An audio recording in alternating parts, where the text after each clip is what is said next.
Good evening, everybody. How y'all doing tonight? Woo, woo, woo! My name is Richard Zowie. I've been a Christian since 1981. I grew up Independent Fundamental Baptist, or as I prefer to call it, Amish Baptist. So basically the rules of the church were no movies, no television, no fun, no kidding. But you live and you grow, and I used to live in San Antonio. I live in Fredericksburg. I work in the Kerrville market in radio. And again, my name is Richard Zowie, and I know exactly what you're thinking. That is a cool radio name, Zowie. Wow, that's a perfect name. What's your real last name? Zowie. No, seriously, what's your real last name? Zowie. Some people, your last name is probably Zawarka, Zawiski, or something.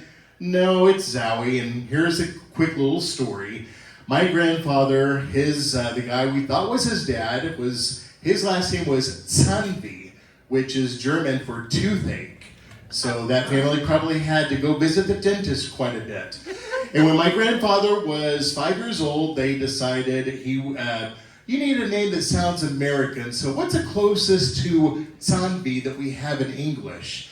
Let's go with Zowie. So he went by Zowie instead, and so that's what happened. Now, over the years, people come up to me and, you mispronounce it and so forth, especially with my handwriting. It's very easy to mispronounce.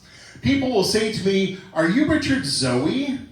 I'm like, "No, I'm Richard Zowie." And they don't get what I mean by that. "Okay, well, Richard Zowie, could you tell us where we can find Richard Zowie?" I'm like, "No, that's me. Zowie, it's supposed to be pronounced Zowie." And some people say Zooey, and one time my sister wrote a letter and her handwriting was messy, so it came back as Zaire. So all those crazy things happen. And of course, there's many nicknames. People say, "Did you have a nickname in high school?" I'm like, "Yeah, I did, but I didn't like that nickname very much." And so I had surgery one time to have the memories of that surgically removed from my brain, so I have no memory of whatever name that they called me, so sorry, that's the way it goes. I went to Pensacola Christian College, and I found out many years later about this one nickname. I am very restless by nature. I hate being in the same spot. I like moving around, which is why I'll probably walk around a lot. I got that from my father. His CV name was Restless.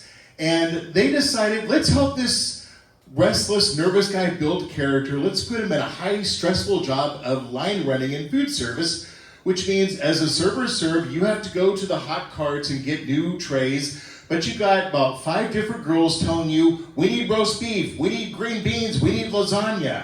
And that was information overload for me. And so they decided to bestow upon me the nickname of Spaz. They didn't mean it as a compliment. And of course, Spaz ends with a Z. I think they spelled it with 2 Z's to emphasize it. But that was their way of letting me know, I guess, what they thought. It's like, well, it builds character, so that's how the way it goes. And of course, after college, I joined the U.S. Army. Do we have any veterans in here? What? So I was in the Army from 1996 to 2000. And when I was in the Army, I had several nicknames. One of them, I had this one sergeant I was working for when I was on casual duty. Again, he could not read my handwriting. I write left-handed, it's very messy. And instead of trying to pronounce it, he goes, Private Zulu. In the Army phonetic alphabet, Zulu is the word that they use for Z. So in Army lingo, Zowie, which is spelled Z-O-W-I-E, would be spelled Zulu, Oscar, Whiskey, India, Echo. So I got used to saying that a lot. And then, of course, whenever it came out that what my last name meant, the original German, I remember one time I was getting my wisdom teeth removed, and the doctor was like, "So, Zowie, that's a really weird last name. Where does it come from?" My inhibitions were lowered, and so I was sleepy and thinking, I'm getting this dental work done for free, and I said, "It comes from the German word Zahnweh, which means toothache in German." They had to stop the procedure for 15 minutes because the doctor and his assistants could not quit laughing.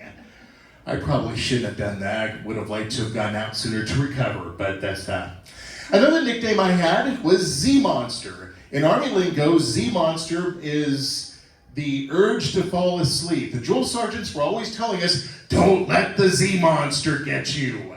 And of course, I did let it get to me on one really embarrassing occasion. At Defense Language Institute, our battalion commander, a lieutenant colonel, was giving us a speech, welcome to the base, don't live off base, it's way too expensive, blah, blah, blah. And I had stayed up all night cleaning my room to get it ready for the inspection so I didn't have to wear my Army uniform all the time. I nodded off twice. And the world went gray, nice, happy. Hey, you, could you wake up? Oh, he's talking to me. The guy with the shiny silver oak leaves on his... But I reported myself so I didn't get in too much trouble. But falling asleep in a lieutenant colonel's speech is not really the greatest thing to do. And one of the reasons I ended up getting to be called Z-Monster. In high school, I ran into some people that, when you have a weird last name like Zowie, people forget that you actually have a first name. And I had a girl come up to me my sophomore year, and she's like, Zowie, what's your last name? And I was watching a lot of Bob Newhart at that time, so I went deadpan with her, and I said, that is my last name, Zowie. That's your last name? Yes, Zowie's my last name. She thinks a moment. Well, what's your first name? I don't have a first name. And she's like, what do you mean you don't have a first name? I said, well, my parents were really big fans of Liberace, Madonna, and Cher, and they all just have one name, so they figured, let's make our weird youngest son, who's really awkward, he's not weird enough, let's just give him the last name of Zowie with no first name, and really help him stand out. So it builds character, as Calvin from Calvin and Hobbes' father would say. And then, of course, I got to the Army, and that's where things got really fun. See, a lot of people don't know this about being in the service. When I joined the Army in 1996, part of my contract, you legally give up your first name. So I was no longer Richard Zowie. I was now Private Zowie. And then when I got promoted, I became Private First Class Zowie, which PFC for short. And then finally, I felt like an adult. They promoted me to E4 Specialist, so I became Specialist Zowie. And I felt so wonderful about that, like I was moving on up. But the drill sergeants at basic training had a lot of fun with my last name. And this first one, I'm gonna have to keep this G-rated because his reaction could not be repeated. Drill Sergeant Gilman. He was about 6'4", but seemed more like about 7 feet tall, making me think maybe he was a descendant of Goliath. He was muscular, solid, no fat, dark brown hair, beady brown eyes. This is how he smiled. Even the base brigadier general who was the commander at Fort Leonard Wood, Missouri, was terrified of him. One day he was doing weapons training with us, teaching us how to fire an AT-4 rocket. Does anyone know what an AT-4 rocket is? AT stands for anti-tank. And so when you fire an AT-4 rocket at a tank, it's designed to hit the heat from it. It's designed to melt the tires or the wheels and immobilize you. And anyone inside, it is designed to cook them. Well done. So firing this made me think, yeah, I made a good decision not to go into armor for a career. Instead, I went into the great oxymoron called military intelligence. Believe it or not, I had a top secret security clearance. My days would often be like, okay, I had a great day. Nope, can't tell you anything about what I did. So while Sergeant Gilman was teaching us about this AT-4 rocket, he was sizing us up, looking at our name tags, because your name tag, I think, was right here, and then U.S. Army was right here. And he's looking, and he sees me, and he says, "You have got to be kidding me. Is that really your last name, Private?" I said, "Yes, Drill Sergeant, that's my last name. Do you want to see my driver's license? I can prove it to you." So, thankfully he didn't kill me. I was greatly relieved for that. The drill sergeant that was head of our platoon, I was in Alpha Company 247, And we were the second platoon. We were called the Pain Freaks. That the logo was of a guy, skeletal guy, muscular, with a bayonet or a bandera, firing a rifle. Later, under political correctness, it got changed to the psychos, or to the regulators, but that's for another time. But I had a drill sergeant. His name was Drill Sergeant Colon. He was from Puerto Rico. Most of us gringos there could not say his last name. We would call him Sergeant Cologne, like the stuff you smell. Sergeant Cologne had a hard time with a lot of our names. We had a kid that was who's from North Dakota, like me, German ancestry. His last name was Lundtvedt, Lundtvedt.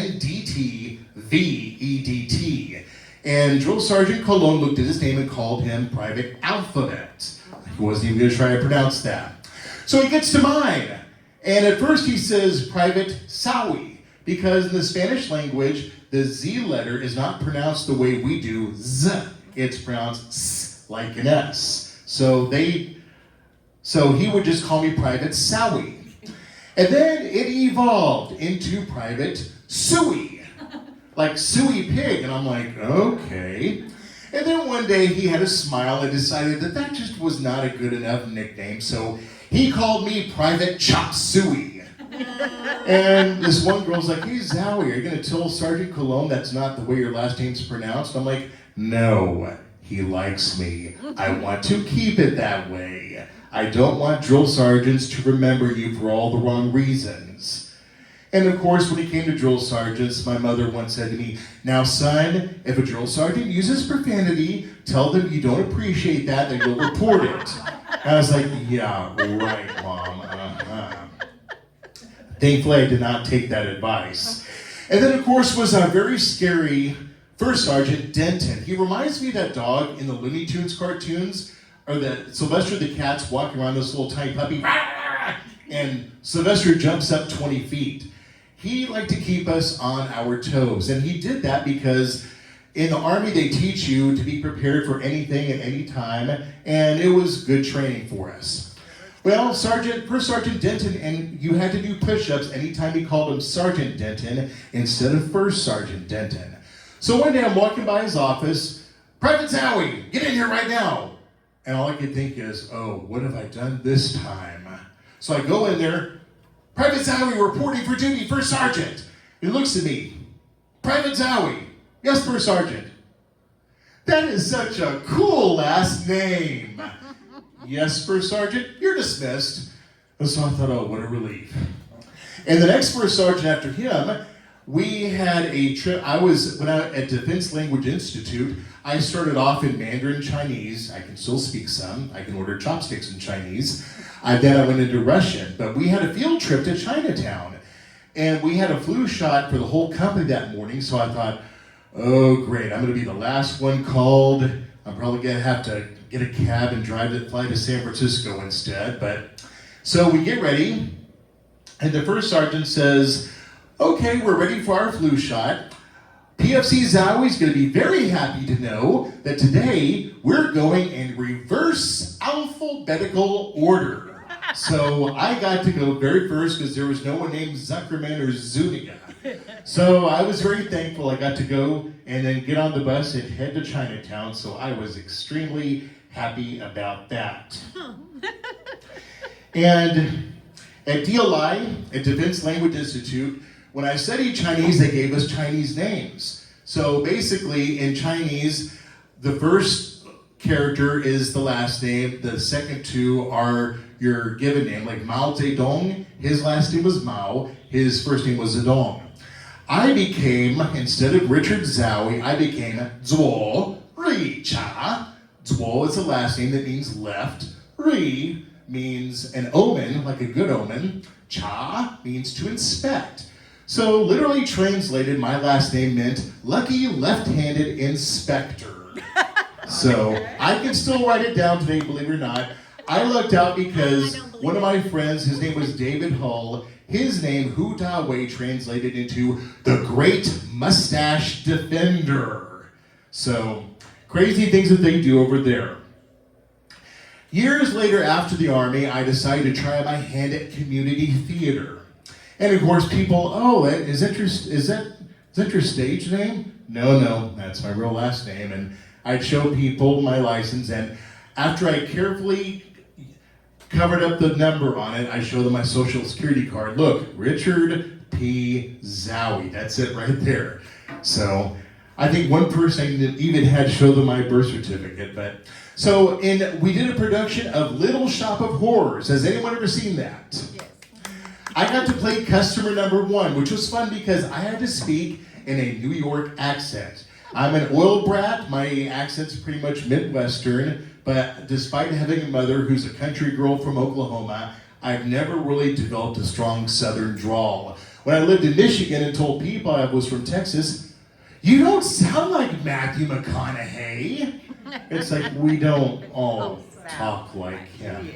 So a Little Shop of Horrors, I was customer number 1, and I had the big line I had was, when I see this giant plant in the shop, gee, I said something along the lines of, I've never seen anything like that before.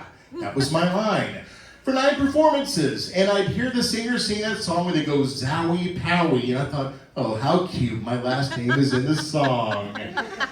And the last performance, I hadn't learned the cardinal rule yet of theater, which is no ad-libbing.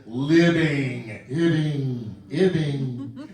And so when I delivered the line for the last time, I'd never seen anything like it before. I delivered it like this. Zowie! I've never seen anything like it before! And the poor young man, Lord bless him, Will Vaughn, nice young man, he played Seymour, great singer. He looked at me for a brief moment like, that wasn't in the script. What are you doing? But thankfully he recovered, and I was embarrassed, but we finished the show. And then later I got to do another show called Blithe Spirit, where I played Dr. Bradman. I got to play a British person who's a doctor. And the lady who directed it played Aubrey in Little Shop, and she said, Richard, I really like you, I think you're doing great, but I want you to remember something, the big rule, unless you forget a line, or unless someone else forgot a line, no ad-libbing. She was extremely serious about that. So, and of course I followed her because I want to get cast for other ones as well. So, and then of course the day came, the infamous day, a couple of years ago. My grandfather was an orphan, and we wanted to find out more about his family. And we found out through Ancestry that his birth mother was 1/4 Native American, which means I am a 4% Cherokee. So not a registered member. Other people need those benefits far more than I do, but that probably explains why it could be so secretive at times, I guess. But, and of course, also in the gene pool, British Isles, Northwestern Europe, Germanic Europe, and Denmark. And I noticed something strange. They showed a list of people I'm biologically related to. I was expecting to see a lot of Zombies on there. Didn't see one, not a single Zombie. Saw one Zowie that was my sister, and of course we're related, she and I have the same mom and dad. I noticed a lot of people with the last name Peterson, and Peterson with 3 E's. And I started thinking, am I adopted? What is all this going on? And so I said to my sister, what's up with all the Petersons? And Sabrina said, we found Grandpa's biological father. He was not the German immigrant named Sebastian Zombie. Oh? She said he was a Danish immigrant named Henry Peterson. So I said, our real last name is Peterson. She says, yeah. And then, of course, instead of just basking in the moment of finally finding out our origins and thinking, oh, we're moving up in the alphabet, I said to her, all these years of suffering with a last name that makes us stick out like a sore thumb, and the most common last name, or our actual last name was the most common one in all of Scandinavia? And she said, yep, that's the case. I'm like, yeah, Zowie has all kinds of crazy things you could do with it. Peterson, son of Peter, not so much, and it would have let us blend in, but sometimes I think God has a plan, and he probably looked at me and my sisters and thought, I want them to do great things for me, and I think the best way they can do that is to have a last name that's going to get them made fun of. It builds character and makes us hard to forget, and even people in high school who barely remember me, oh, you're that guy that had the weird last name, Zoe? I'm like, no, Zowie. Oh, just Richard instead. So that's what I live with, and we all have our little trials to bear. So, ladies and gentlemen, my name is Richard Zowie. Thank you so much for listening to me tonight. It's been a pleasure, and I'm here all week. Always want to say that. Great job. Very good. Woo! Listen, you talk all day. That's why I didn't like you.